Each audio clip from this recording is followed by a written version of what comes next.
Bonjour à tous et bienvenue à la 7e vidéo de la série Hadoop et compagnie dans laquelle nous allons vous montrer comment utiliser Spark Shell. Donc je vous rappelle que vous pouvez trouver tous les lancers du TP sur le lien insidetunisia.github.io/tpbigdata/tp2. Donc toutes les instructions que nous allons faire maintenant dans cette vidéo existent donc sur ce support.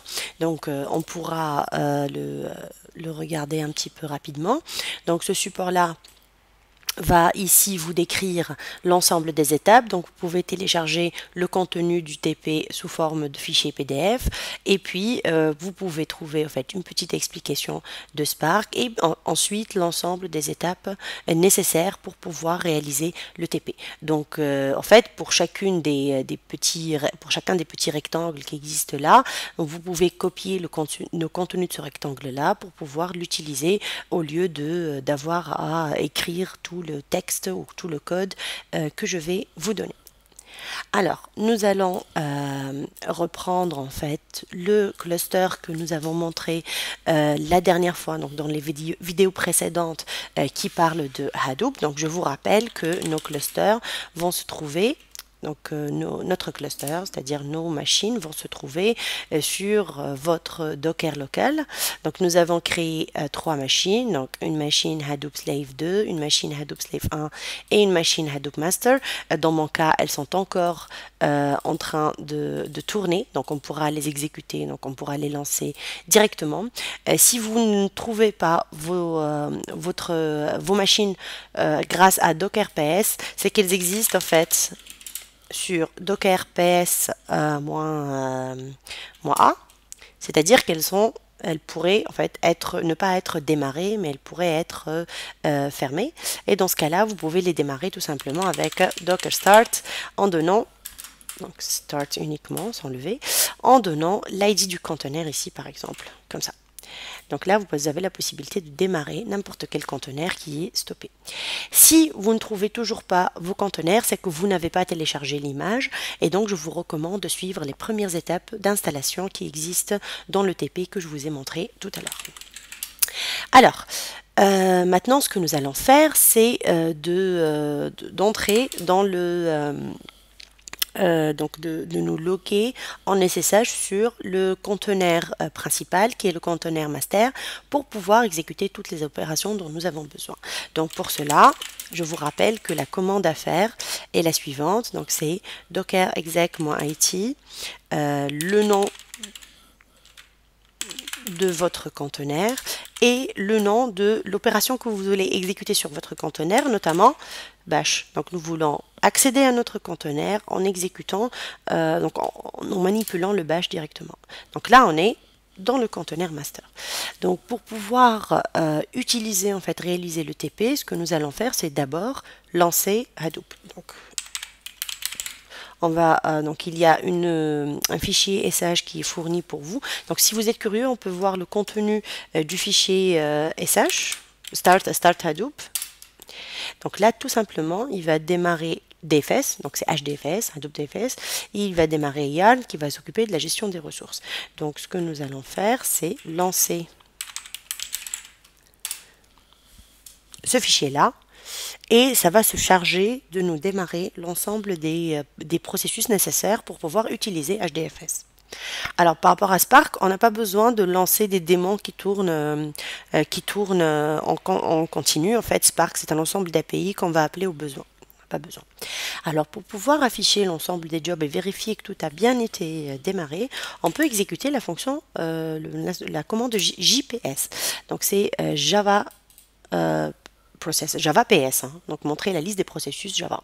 Donc là, par exemple, nous avons sur notre master 4 processus, donc notamment on a le name node, le resource manager et le secondary name node, et puis GPS bien sûr qui va nous permettre de voir tout ça.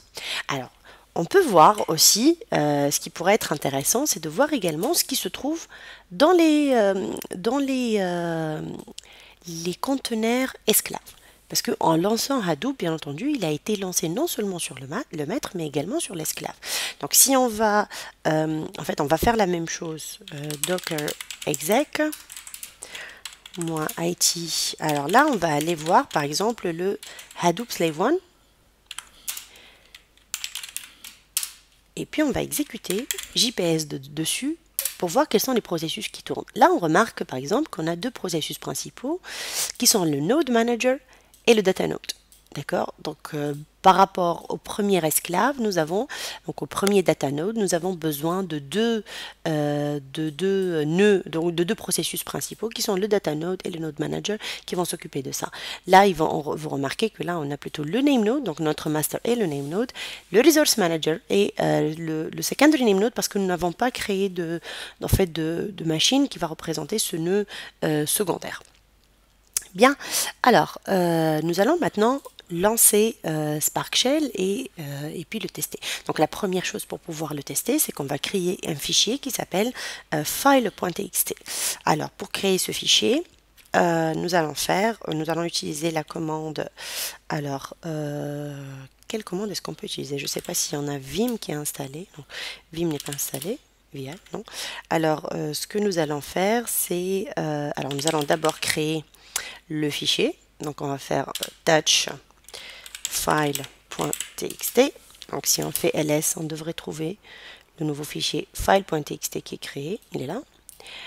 Ensuite, une fois qu'il est créé, alors, nous allons faire ceci. Alors, on va lancer hello Spark word count, point d'exclamation. On retourne à la ligne et on fait hello Hadoop.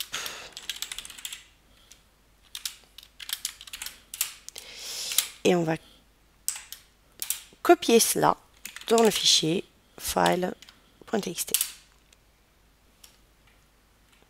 Alors, event not found. Ah, il n'aime pas le retour à la ligne, monsieur.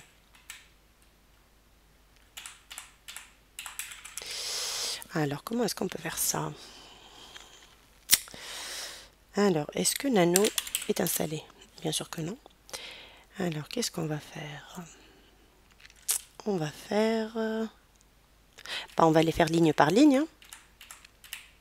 Il est au moins echo. Pourquoi il a disparu? On va faire echo. Hello Spark word count tout seul. Oh, pardon.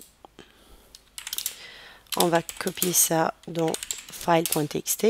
Ensuite, on va refaire la même chose. On doit faire juste attention à ce que maintenant, quand on copie, on doit concaténer. Sinon, il va écraser l'ancienne valeur. Ensuite, on va faire hello Hadoop. Et voilà. Donc là, si on fait cat file.txt, voilà, on voit les deux lignes qui sont écrites. Ouf! Maintenant, ce que nous allons faire, c'est de charger, bien sûr, ce fichier-là dans HDFS. Donc, normalement, vous connaissez cette instruction. Donc, c'est hadoopfs.put. Notre fichier donc, va être chargé sur HDFS tout de suite. Donc, pour pouvoir visualiser le fichier, ce que nous pouvons faire, c'est hadoopfs-ls. Et là, normalement, il devrait afficher le fichier file.txt. Excellent. Bien. Alors, ensuite, nous pouvons lancer la commande de Spark Shell. Donc, il ne faut pas oublier que dans les conteneurs que j'ai mis à votre disposition, Spark est déjà installé avec les bonnes variables d'environnement. Tout a été rajouté dans les chemins par défaut. Donc, il peut trouver toutes les commandes que nous venons de taper. Par contre, si vous allez installer Spark, il faut faire juste attention à ce que le système sache où chercher quand vous tapez Spark Shell. Voilà, donc il faut un petit peu de temps pour qu'il nous donne le nouveau terminal dans lequel on va taper. Voilà, et là il nous dit Welcome to Spark. Et là, en fait, ce que nous allons faire, en fait, si on utilise le Spark Shell, on doit utiliser le langage Scala. Donc, dans ce cas-là, qu'est-ce qu'on va faire? Nous allons commencer par exécuter. Donc, si vous vous rappelez l'exemple de tout à l'heure, donc l'exemple que j'ai présenté dans la vidéo précédente, qui va nous donner les top N des mots les plus fréquents. Alors ça, c'est juste une première partie, hein. Il ne va pas donner les top n en fait, mais il va générer un fichier qui va contenir en fait le nombre de mots d'itérations, le nombre de fois où chaque mot a été cité. Alors là, il nous montre à chaque fois, donc là je lui dis crée-moi un nouvel RDD qui s'appelle lines, dans lequel que vous allez extraire à partir du fichier file.txt. Alors, deuxième ligne de code qu'on va lancer, c'est la suivante. Crée-moi un nouvel RDD qui va exécuter un flat map sur le premier RDD en splittant l'ensemble des lignes sous forme de mots. Donc là, il a créé, donc on a fait un flat map, donc c'est tout de suite un mot par ligne. Ensuite, nous allons exécuter successivement une opération de map et une opération de reduce by key qui va mapper, qui va rajouter la valeur 1 devant chacun des mots, et puis qui va faire une réduction sous forme de somme sur l'ensemble des mots qui ont sur l'ensemble des valeurs du même mot. Donc là, c'est bon, il a exécuté ces deux instructions. Et maintenant, on va exécuter, ça c'est une action par contre, ce n'est pas une transformation, c'est une action qui va lui demander de sauvegarder dans un fichier file.count le résultat de WC, donc qui est le dernier RDD. Donc le RDD final va être sauvegardé sous forme de texte, ou ça, dans HDFS. Donc pour pouvoir lire le contenu de ce texte, donc nous pouvons par exemple utiliser -tail le fichier file.count. Alors, il n'aime pas ça. Attendez, on va faire hadoop fs -ls. Qu'est-ce qui se passe? Ah, juste, on est encore dans ce cas-là. Mais bien sûr. Alors, on doit sortir de ce cas-là, donc on doit faire un CTRL-C pour sortir. Là, on est revenu à notre master. Et là, du coup, on va retaper cette commande.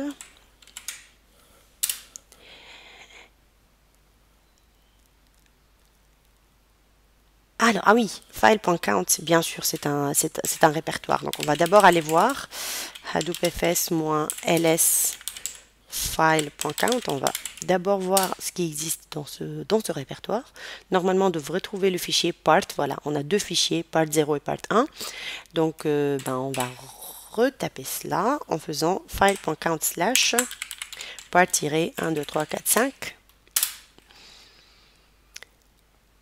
Et là, voilà, il va nous dire j'ai deux itérations de hello.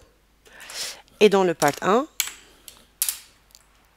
il va nous dire j'ai une itération de chacun des autres. Donc une itération de Spark, deux itérations de point d'exclamation, une itération de word count, etc.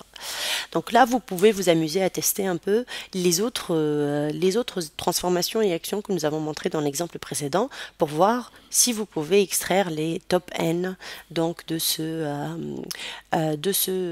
fichier, donc de ce petit traitement que nous avons fait.